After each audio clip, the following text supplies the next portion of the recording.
Hello and welcome back to another video. Here's what I learned when I ran my first half marathon.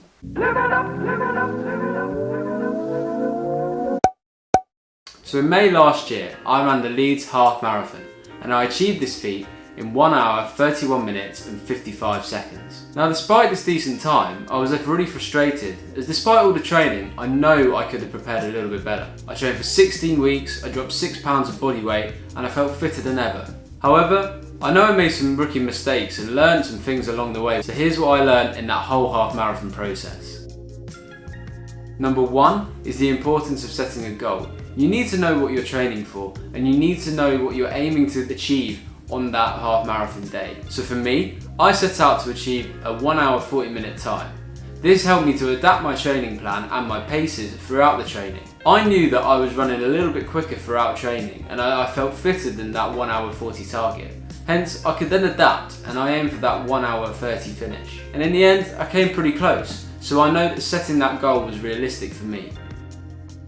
Number 2 is the importance of a good diet. Now, I've always been a meat eater. I've never really imagined myself being able to go vegan or even vegetarian. However, what I did notice is that the quality of food really does make a difference. I noticed that the more I was running, my stomach was getting a little bit upset. And this was predominantly down to the amount of meat and dairy products that I was eating because they take a little bit longer to digest for me.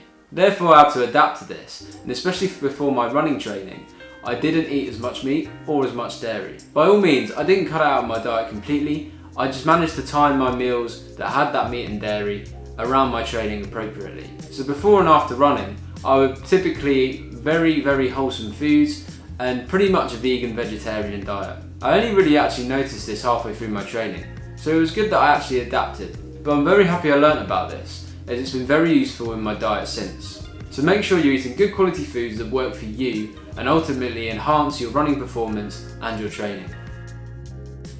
Number 3 is the importance of having good footwear.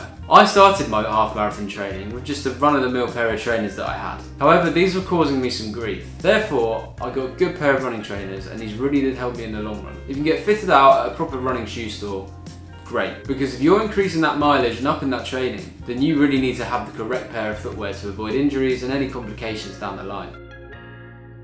Number 4 is overtraining. Now I've always had the assumption that the more you train, the fitter you're going to get. When I look back at my half marathon training, I really was pounding those miles out, and I mean at a pace which was really unsustainable for my body to handle. I was running at a maximum pace most of the time, and this was really putting my body under some stress. For instance, I was doing a lot of intense short runs. This really did not bode well for the rest of my training, and ultimately I got a few injuries towards race day and I couldn't actually run properly a month and a half before the half marathon because I had knee tendonitis, I had plantar fasciitis, and I also had problems in my hamstrings. So make sure you don't overtrain, you get the correct amount of rest and you listen to your body.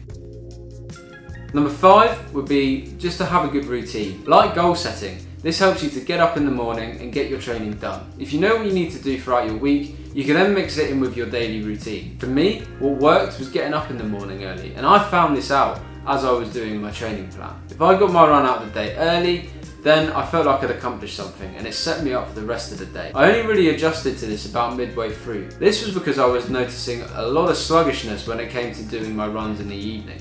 Therefore, learn what time is best for you and put it into a routine and stick to it.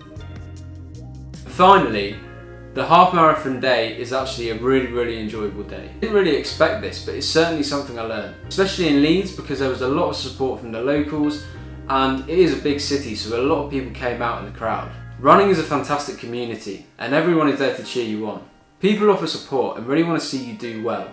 After all, you put in the training to get to this point, and so has everyone else, so there's a real sense of camaraderie. From my experience, I ended up running my half marathon with the same guy for quite a distance. He overtook me, I overtook him. When it came down to the last mile, we were really egging each other on to get over the finish line. Ultimately, he did beat me, of course, but it was really great to have that kind of, camaraderie towards the end. So overall, if you are worried about that half marathon day, don't be. Because everyone's in the same boat and it really is a fantastic experience, so just enjoy it. To recap then, number 1, the importance of setting a goal. Number 2, the importance of a good diet. Number 3, having the right footwear. Number 4 is overtraining. It's really important you don't overtrain and you know your limits. Number 5, the importance of having a routine.